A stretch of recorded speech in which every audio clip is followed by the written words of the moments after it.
Pajamas with Purpose. If you haven't looked them up, please do. It's a fantastic startup company. Well, I can't call it a startup anymore, but doing great things around mental health and using pajamas as the vehicle for talking about mental health. Michelle shares her entrepreneurial story and is an ambassador for Mental Health for All England. So got a really good viewpoint, and we'll be talking and expanding on the findings that we've had. So I'm going to share the screen now. Can I just get a thumbs up that you can see this? Yep, great. So as you can see, the Alliance People Pulse, we have done 2 waves. We went out at the end of Q4 2020 and Q1 2021. Well, titling is switching around there. So we headed the different questions: pride, respect, trust, D&I, learning and development, security, leadership and communication, values in terms of how the company lives its values, and the values and how do you live the company values.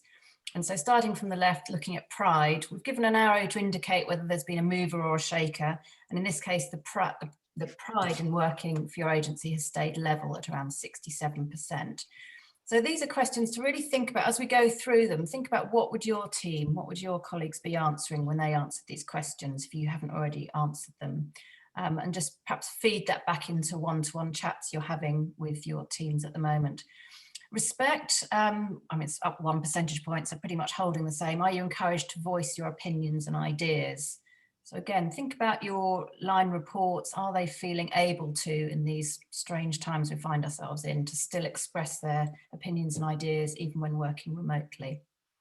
And then interspersed through the data, you'll see just we've pulled out some comments for every question. We had a slew of comments. We've just pulled out some ones that are interesting. So under pride, are your team saying things like it's fun, energetic, with amazing people behind it all? Does that resonate with you about how your team are feeling at the moment? And on respect, there's some great resources and initiatives within the business. It's just not always easy to find the time to make use of them. I think we need to get a bit better at doing that. So this is the gold dust that sits behind the data. Yes, of course, the percentages are interesting, but it's what drives that, what's behind it. So always ask your team how they're doing. On trust, are you trusted to get on and do a good job? Slightly down. Of course, this is really key, and Michelle and I are going to come on to the areas where trust is perhaps down a little. Again, only 1 percentage point, so it'll be interesting as we go through and the ways of working, and whether we go back to the office or have more flexible working patterns through the summer and into the autumn, whether that will change or not. On the D&I, happily, is your agency taking positive steps to improve D&I? Up 3%, good. We want to see that going up further and further. So yes, I do, 52% with 26% saying for the most part. So 78% in total saying that agencies are doing a good job. So it'd be great to benchmark that over the coming months. Learning and development, are you offered training and development? This is an interesting one. Have people managed to maintain that through the pandemic, over the lockdowns? The last 6 months, slightly down. Often in agency land, I think training, learning, development is often around it being on the job. So how easy is that to maintain when remote working? But really key, and often in exit interviews that we conduct for people who leave agencies, it's often around they felt they weren't developing, moving on, being stretched. So really key in maintaining not only mental health, but fulfillment and a sense of loyalty to companies if they're getting good L&D. And a comment there, we're a multicultural, diverse, small agency. It just feels natural that everyone is welcome. This comes from a very relaxed and welcoming manner of the leadership team. I think that relates to the D&I actually. Security, how secure do you feel your job is? Now I thought this would be much lower, but it seems to be holding level, which shows that there's good communication, I believe, coming from leadership around how secure people are. And I think the furlough scheme has supported a lot of agencies in maintaining staff and keeping that communication going, that even whilst on furlough, they're going to be welcome back at some point. Full transparency about how the company's doing has been appreciated. So again, is that the kind of thing that your team are saying? Leadership and communication, how clearly has the leadership team communicated where the agency's going? Up 1 percentage point, which is encouraging.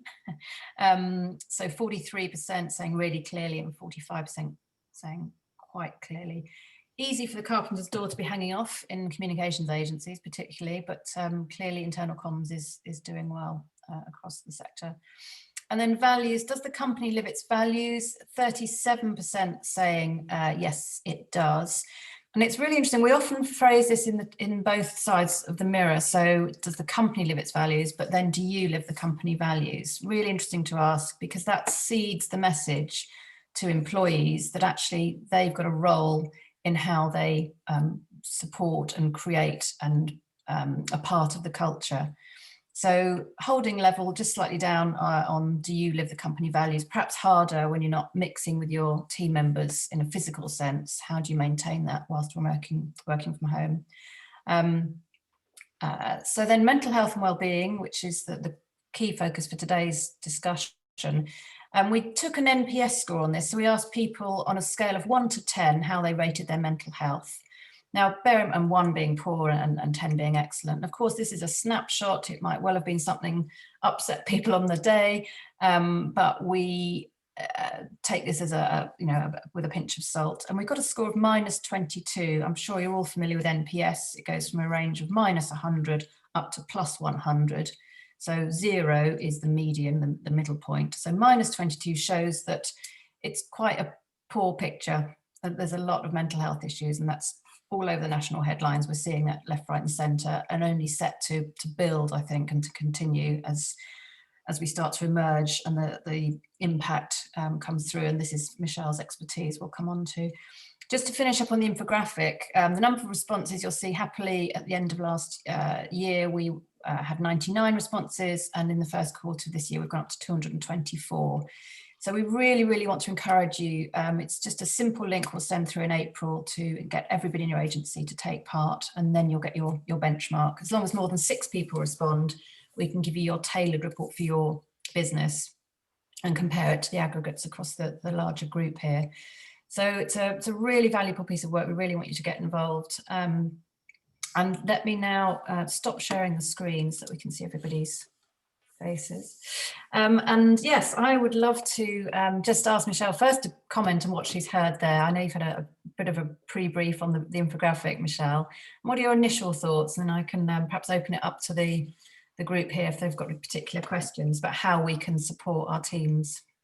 Yeah, absolutely. I mean, I thought initially, well done for kind of as a group of people with Annabel leading this, to be doing this whole exercise as a whole, like brilliant leadership. So I'm massively impressed, and really great to see how many more people participated this time, and kind of them, looking at what's gone up, what's gone down, and what's remained the same. And Annabel, we had a very brief chat yesterday morning, didn't we? But my initial response was that I could immediately pick a couple of things out from the research and say, there is a direct connection and impact relating to the mental health and well-being score.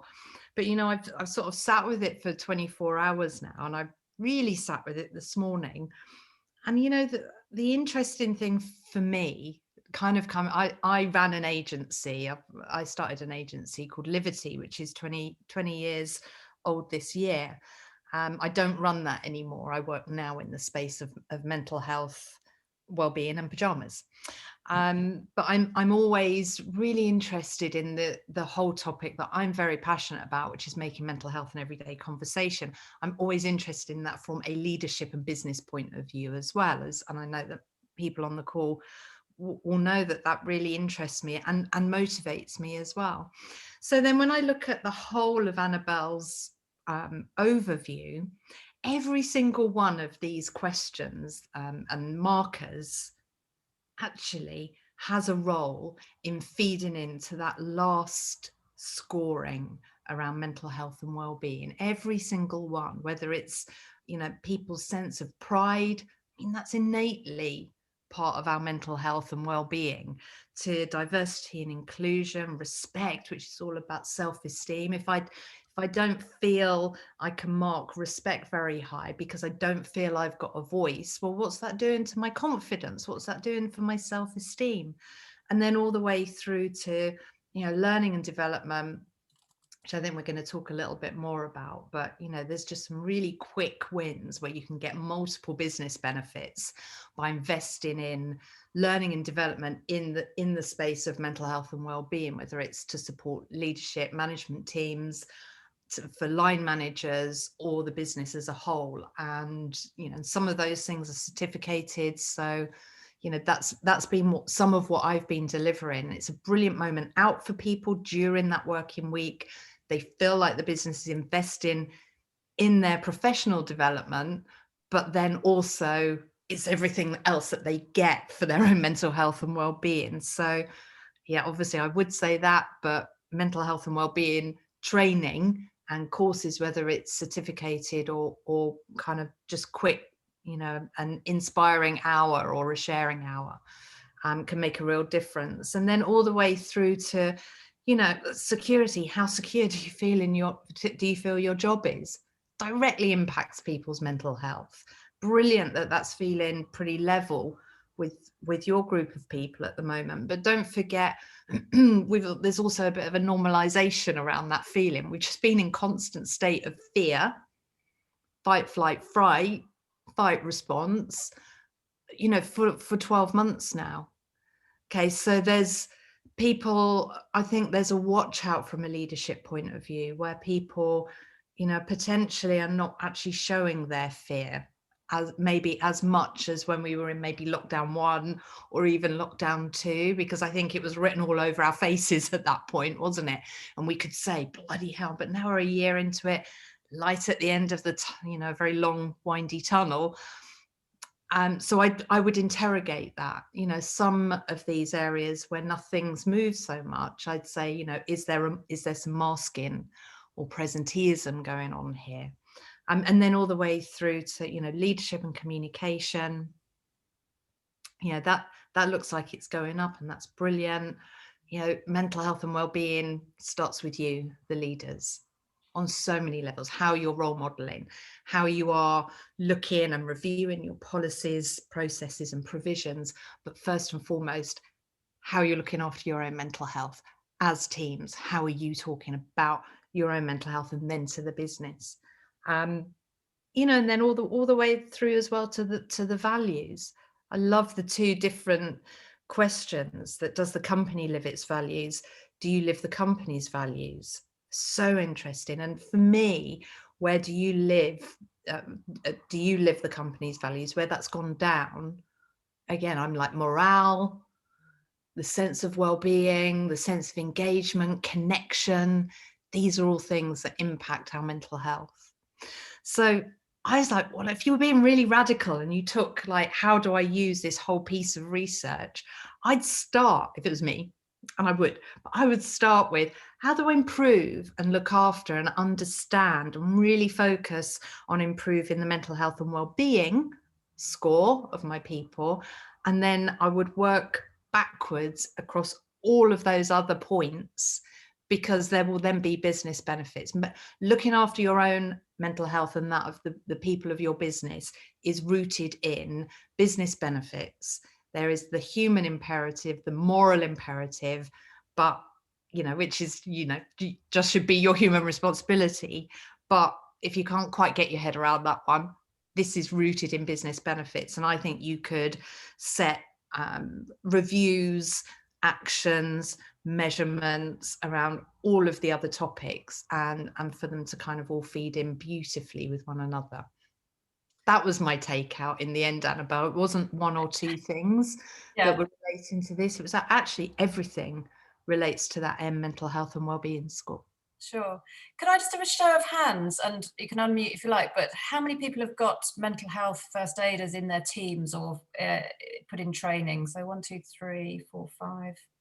So probably about half, yeah. So for those that haven't, again, Michelle is a font of all knowledge on that.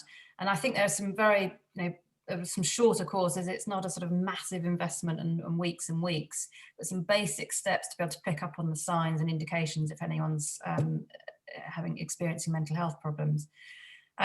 Something I'd just like for people to have a takeaway from this. What are the baby steps that people could take, Michelle, if they're feeling that there's a sort of just a buzzing, humming problem with mental health in their agency, what are the first steps would you take? Well, the first step often is the bravest step, and that is to start talking about it. But, I would say be meaningful. How do you begin a conversation in your business? It might be initially with your leadership team, which can often be the really interesting place to start, because often, we will think that we're just going to be strong all the time. But the biggest difference I observe in any business or in any teams is when the person or the people leading that business or that team are show themselves to be vulnerable, show themselves kind of in their, their whole self, all of themselves. And so, that has to be done with care and balance, because people do need leadership and they need a sense of positivity and confidence. But I think I would say this before pandemic, but I think especially at the moment, because of the volatility and uncertainty, being an honest human being about the ups and downs of life and these times it's important for yourself to be honest with yourself and get help and support should you need it. And every single one of us on this call will have needed it at some point in the last 12 months. And when you are honest and show that vulnerability and you are willing to be the one to start the conversation, that goes a long, long way with your people. And it goes way further than getting me to come in and tell my story, which I can do. And that's always, good. And I'm always proud to do that. And I know it can deliver impact. But I have seen, I've been into a global business. The CMO had heard me speak before. He said, will you come and speak to our people? We're having like our quarterly get together I'm going to focus it on mental health and well-being. It was just such a brilliant piece of leadership. And he got me and Johnny Benjamin and someone who's a sleep expert. It's just really, really good. And it went down really, really well. But as he introduced me, he spent 3, 4, 5 minutes introducing me, but sharing with his team a situation that he'd had about 12 months before, which was kind of the beginnings of burnout, and was relating to panic and panic attacks. And of course, that was what made the biggest difference out of that day, was 4 minutes where their leader, their boss, the guy that leads their team, was honest about his mental health. And they told me that, that's what I heard afterwards. So, never underestimate, sharing. So I say it does start with you. It's a leadership issue. And it's about having the conversation and then working out how can you involve all of your people in that conversation, so that if it's felt that you need to review your policies, processes and provisions, then you can but do that with your people. And also, brilliant that there are lots of people that have got mental health first aiders there. That is one tiny, tiny thing.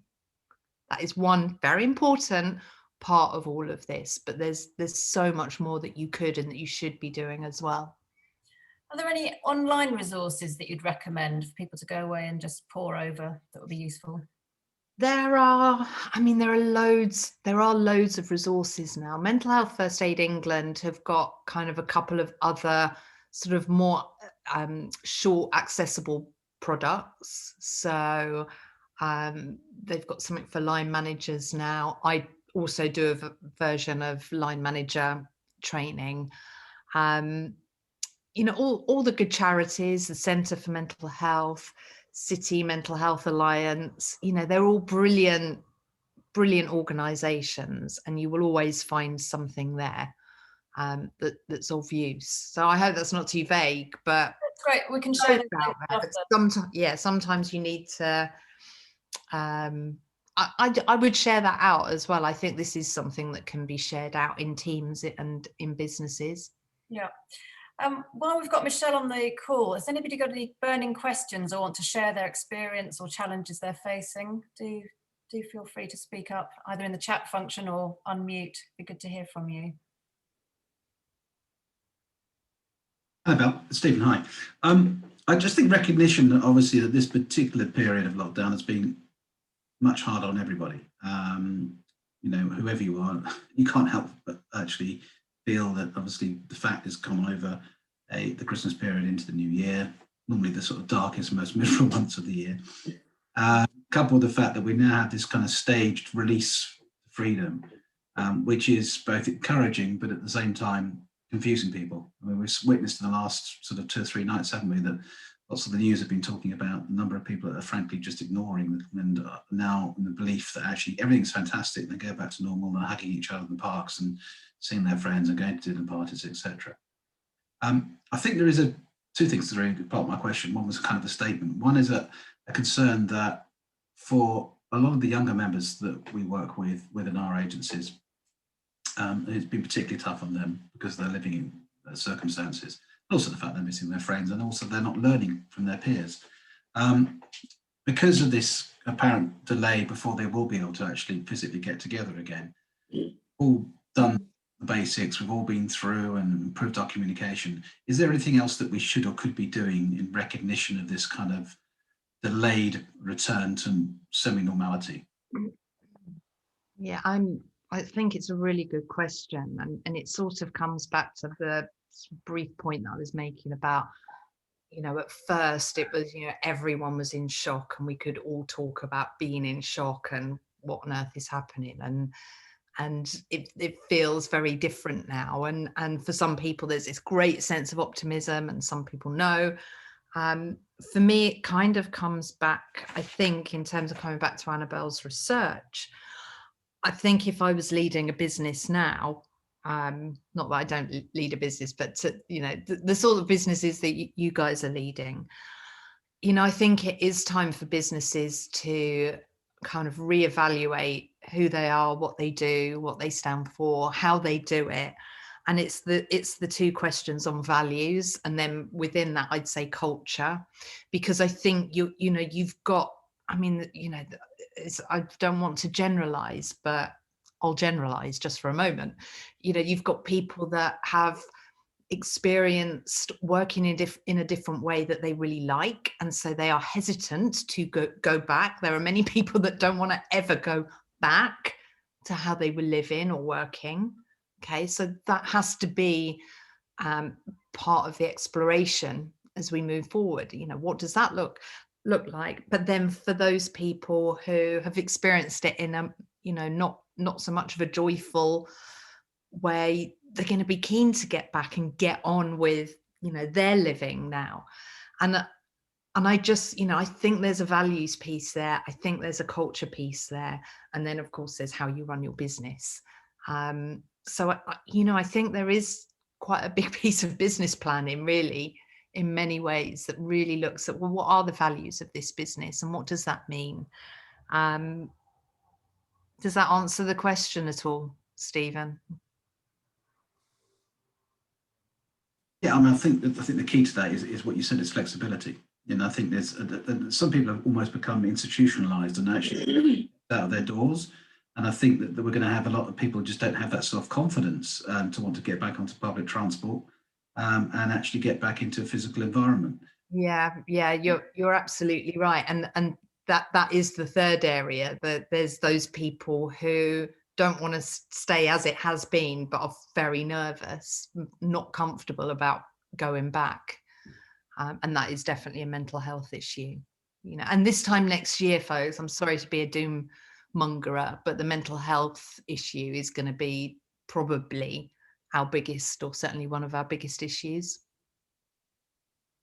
It won't have gone away.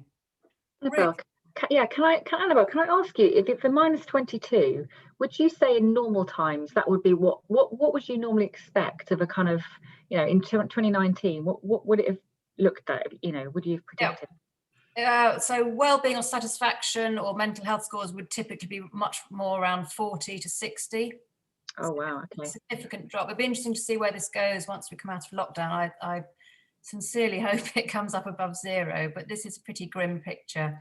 And of course, this is being expressed online. So as Michelle said, you've got that presenteeism on Zoom, everyone's got their best side. but what they're doing behind, off screen and with that struggle, that can come out through an anonymized online survey. So yeah, it's a grim hidden picture, I would say. However well you think you know your team, I think that score bears that out. So really, really key, we are checking in with people. My apologies, Annabel, if you mentioned it when you were talking through the results, but what was the mental health score for the previous quarter? We only added that question in for Q1 in this round, so we'll know in April what the difference will be. Yeah, it was an omission, but we're happy we've got it now in 2021. I did do some. I worked with a lot of agencies measuring mental health and well-being last year during lockdown 1. And we found quite a significant disparity between those that were furloughed and those that were managing to still work. There was quite a big difference. So those on furlough were suffering much more because of that sense they didn't know what was going to come next. I think that's evened up now because there is a sense by now whether they're going to have their job, and so job security plays into that. But yeah, beginning of last year, it was the furloughed who was suffering most, but now I think that's leveled up. Because by now, yeah, people know whether they're coming back to work or not. But yeah, we'll look out for April's difference. You'll see where it's going, hopefully. Any other thoughts or things particularly you'd like to put to Michelle? We've got her valuable time. Yeah. Sorry, yes. Could I ask a question? There's a lot of talk at the moment about giving mental health days to staff as a right. So adding it basically and saying, if you need a mental health day, take one. And limiting that number as well. And I just wonder why companies would treat mental health any different to physical health. And why would you allocate a number of days you're allowed to feel mentally unwell? And I'd like to hear your views on that. Yeah, that's a great question, Fiona. So I wonder if this is a bit of a language issue here.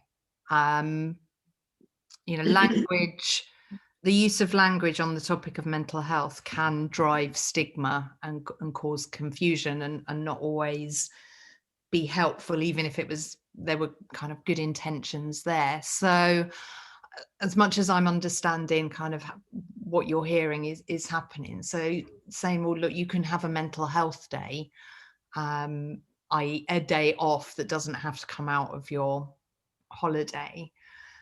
I wonder if that's being set with good intentions. Now, that's only being set with good intentions if the person that might be experiencing poor mental health and mental illness or mental ill health doesn't feel like they've got to then take those days out of an allocation. What I'm hearing, I don't think it's the right language, but what I'm hearing in we're going to give people mental health days is, really it should be, it probably needs a different name. I think it's good intention, saying, well, look, if sometimes we're working so hard, so many Zooms, if someone needs a day off, they need a day off, and that is for their health and their well-being. I think it's probably being positioned in the wrong way. It's definitely not helpful if it's saying, well, mental health days can only be a certain number of days that you take off, because mental illness is the same as physical illness. So I don't think I'm explaining that very well, but I suspect it was meant with good intentions for a good reason. The issue arises when it becomes discriminatory. Well, some companies are actually putting it in their job adverts. We offer mental health days. Yeah, I think they've just called it the wrong thing. Is it for when you're feeling that you've got a problem, or is it to encourage mental fitness, to go and do a day of doing something you really love to help your mental health? Which way round is it? Do we know anymore? No, it's just a phrase, and I'm actually looking into it later today. I've allocated some time to see what other people are doing and what does it actually mean.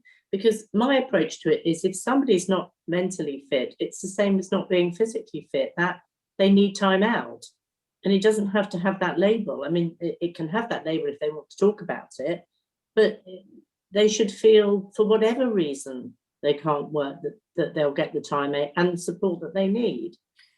Michelle, is that the stigma that it's okay to take a day off because you've sprained your ankle, but it's not okay if you're not able to? Yeah, yeah, the day? definitely. And, you know, and that's why, you know, if people ringing in with migraines or headaches or stomach bugs or backache, you know, if you've got someone that actually is ringing in sick with a number of different small, might be viewed as small minor ailments, I would definitely be thinking I might just check in and have a conversation with this person, because actually it might not be those physical things that are actually happening for them. There could be something else. So that there is a lot of masking and hiding it because of stigma. And then I think, you know, again, I'm gonna assume for the best that I just think it's been given the wrong name and a slightly unhelpful intention, Fiona, with this thing of mental health days. And actually what Annabel said is this actually about mental fitness and wellness and well-being. But you know, our mental health, and when it starts to deteriorate even slightly, that can present itself in physical ways. So, you know, our mental health and our physical health are just so inextricably linked anyway. One can cause the other, vice versa, and they often present at the same time in different ways. So, yeah, my feeling is, Fiona, that it's been set up with someone, a business, feeling really proud that they're now talking about and recognising mental health and mental illness or mental ill health. But it's probably needs to be moved on in terms of language and allocation and how one is viewed as opposed to the other. And to Annabel's point about mental fitness, you know, it's just some of those days you know, just think, I'm just exhausted mentally, physically, emotionally from this week, and I could really do with resting.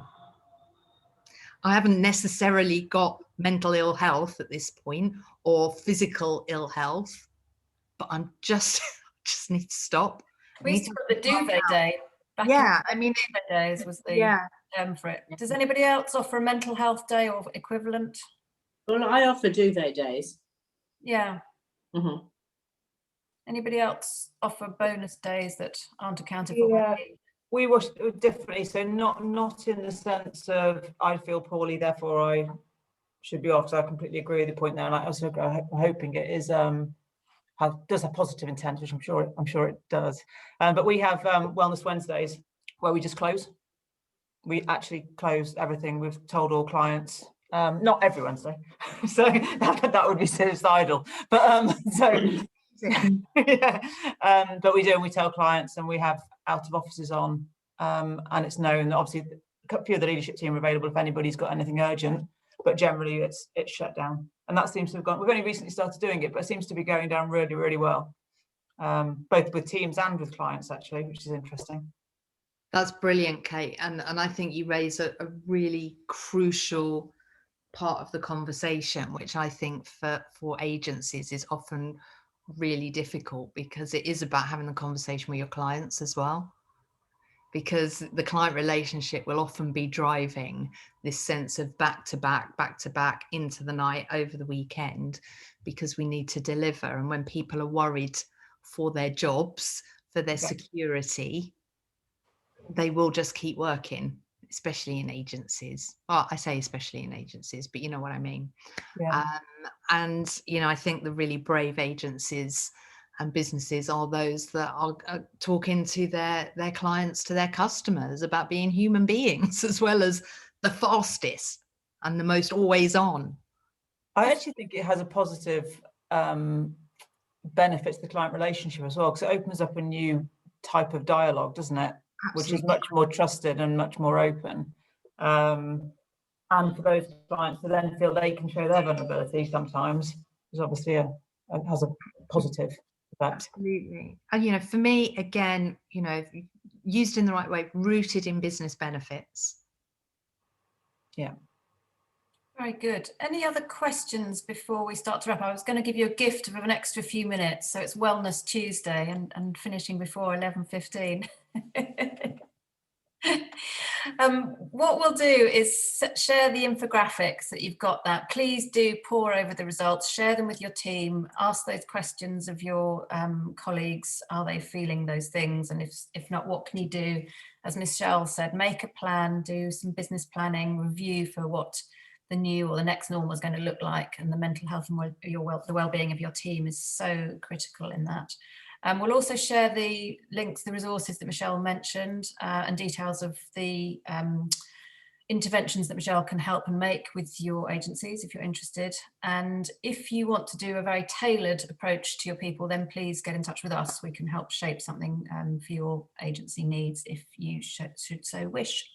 So it is 11:11. You've got 4 bonus minutes. I'm happy to wrap up there, unless Graham, you wanted to add anything. I was just going to say thanks everyone for coming, and especially if you completed the survey or encouraged your people to complete the survey. Remember, the next one is in April. I was going to personally thank Annabel and Michelle for their contributions this morning. Really, really great and insightful. And actually all seems so straightforward and simple, doesn't it? But I think in practice, it becomes a lot more difficult. I was going to suggest, but Annabel did it for me, that if you wanted to do a deeper dive into the well-being and satisfaction of your people, Annabel can help. And certainly if you wanted to explore other ways to sort of engage employees in the whole mental health thing, then Michelle's got 1 or 2 wonderful things and contacts and stories. So she's certainly a person well worth talking to. And we love her whenever she gets engaged with us. So thanks, Michelle. And thanks, everyone. That's bang on time, I hope. Oh, still maybe a minute. Bonus minutes. Thanks, everybody who contributed. And have a great rest of day. A good day. Bye-bye. Bye. Bye.